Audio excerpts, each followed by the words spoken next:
Je lis du livre de Genèse chapitre 47, les versets 27 à 31, ce qui suit. Israël habita dans le pays d'Égypte, dans le pays de Goshen.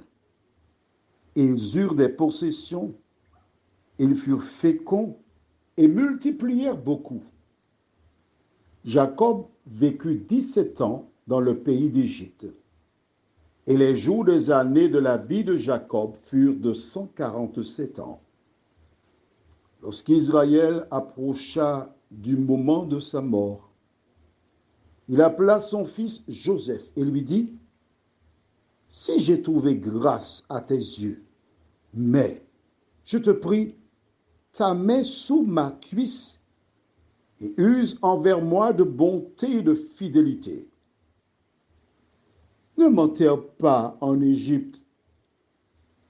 Quand je serai couché avec mes pères, tu me transporteras hors de l'Égypte, et tu m'enterreras dans leur sépulcre. » Joseph répondit, « Je ferai selon ta parole. » Jacob dit, « Jure-le-moi. » Et Joseph le lui jura.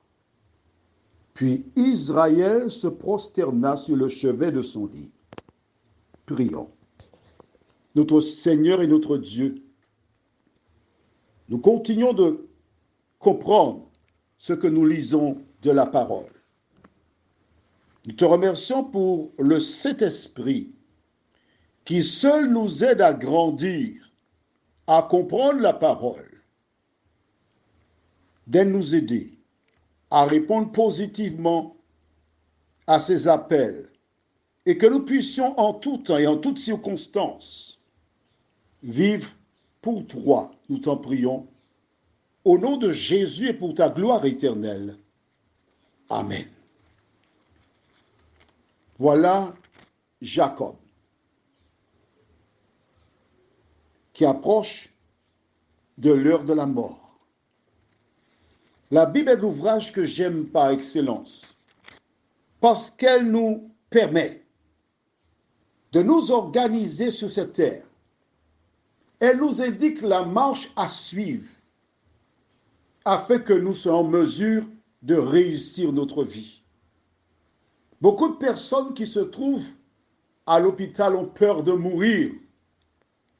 Et je t'invite, si tu as un ami, une personne qui est hospitalisée en stade de vie, en fin de vie, pardon, à lui permettre d'entendre ce message qui se diffuse par le biais de WhatsApp. Et tu lui diras, comment expliques-tu qu'il y a, tu ne lui pas, c'est lui, hein? Tu lui dis, comment expliques-tu que les gens hospitalisés aient peur de mourir? Regarde ce qu'a fait un homme de Dieu. Comment expliques-tu que cet homme de Dieu ait agi de la sorte? Vois-tu, quand tu es en contact avec l'Éternel des armées, quand tu as placé ta main dans la sienne, quand tu sais que Jésus est parti pour te préparer une place et qu'il reviendra afin que là où il se trouve, toi aussi tu y sois, tu n'as pas peur de la mort. Je profite pour dire à Maya, à qui j'ai dit, moi, la mort m'est un gain. Lorsque le moment sera venu et que je fermerai mes yeux définitivement, oh, ne pleure pas pour moi, pleure pour toi. Car par la grâce de Dieu, j'ai scellé ma foi en Jésus de Nazareth. Lorsque tu as Jésus pour sauveur, tu n'as pas peur de la mort. Alors si tu as peur de la mort, je t'invite à me contacter. Tu connais le numéro déjà.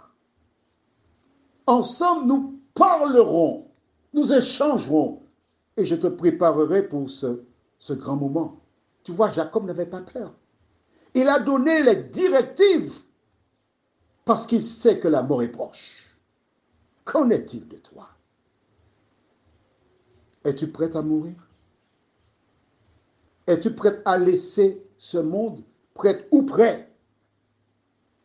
Alors je t'invite à lire à nouveau ces références que nous venons de découvrir, à réfléchir sur l'attitude de Jacob, et à comparer la tienne à la sienne. Et si tu n'es pas sur la même longueur d'onde que lui, c'est qu'il te reste du travail à faire. Ce monde ne nous a rien donné. Qui que tu sois, toi qui m'entends là, ce soir, tu viens au monde, tes parents veillent sur toi, parfois d'autres n'ont pas veillé sur toi, qu'importe. Les personnes qui te sont proches, elles meurent les unes après les autres. Tes amis, tes camarades de classe s'en vont les uns après les autres. Et lorsque ça arrive, tu sais que ton tour arrive. Cette vie ne nous réserve rien de définitif. Et quel que soit le plaisir que tu as, le bonheur, il n'est qu'éphémère, passager, momentané. En revanche, lorsque tu crois que Jésus a préparé quelque chose pour toi, tu peux, comme les petits enfants, chanter « Avec Jésus sur le bateau, je peux rire de la tempête. Rien ne m'effraie, même pas la mort, parce que je sais qu'après la mort, Dieu me donnera la vie éternelle. » Jacob s'est adressé à Joseph parce qu'il avait confiance en lui. Mais il lui dit « Jure-moi. » Il lui demande de mettre sa main sur la cuisse. Qu'est-ce que cela veut dire? Par le passé, il n'y avait pas de notaire pour signer des actes. Je t'invite à chercher dans Genèse chapitre 24 et nous lirons quelque chose d'intéressant. Genèse 24.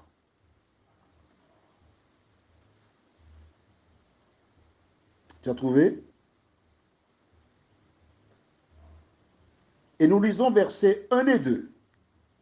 Abraham était vieux, avancé en âge, et l'Éternel avait béni Abraham en toutes choses. Abraham dit à son serviteur le plus âgé de sa maison, l'intendant de tous ses biens, « Mais je te prie ta main sous ma cuisse, et je te ferai jurer par l'Éternel, le Dieu du ciel et le Dieu de la terre, de ne pas prendre pour mon fils une femme parmi les filles des Cananéens, au milieu desquels j'habite. » Tu vois? Abraham, la Bible rapporte que Abraham, c'est le premier qui fit cela. Il demanda donc à son serviteur de mettre la main sous sa cuisse et de jurer. Et il donna naissance à Isaac, qui mourut. Et maintenant, voici, c'est le tour de Jacob, le fils d'Isaac, donc petit-fils d'Abraham, qui demande à son fils Joseph de faire comme son grand-père. Jure-le-moi. Aujourd'hui, les enfants de Dieu ne jurent pas. On entend des gens dire, je le jure sur la tête de mes enfants, sur la tête de ma maman, de mon papa. Non. Les enfants de Dieu ne jurent pas. Du temps de Jacob, Abraham, il le faisait.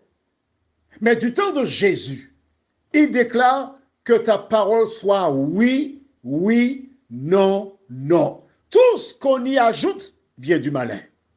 L'enfant de Dieu, aujourd'hui, a une seule parole. Et il respecte la parole parce qu'il est la vérité. Prions. Notre Seigneur et notre Dieu, nous te bénissons pour le bonheur que nous avons de te connaître. Merci pour Jésus. Merci pour ses promesses. Merci pour la parole. Merci pour la grâce. Merci pour le salut. De nous aider, Seigneur, nous qui avons plusieurs paroles, qui disons pour certains à une jeune femme, je t'aime, et qui répètent la même parole à une autre jeune femme. Seigneur, aide aider ces personnes à comprendre qu'un enfant de Dieu n'a pas de parole. Il se respecte parce qu'il est la lumière du monde. Seigneur, merci d'interpeller chacun de nous, nous t'en prions. Au nom de Jésus et pour ta gloire éternelle. Amen. Je te souhaite une bonne nuit sous le regard de Dieu.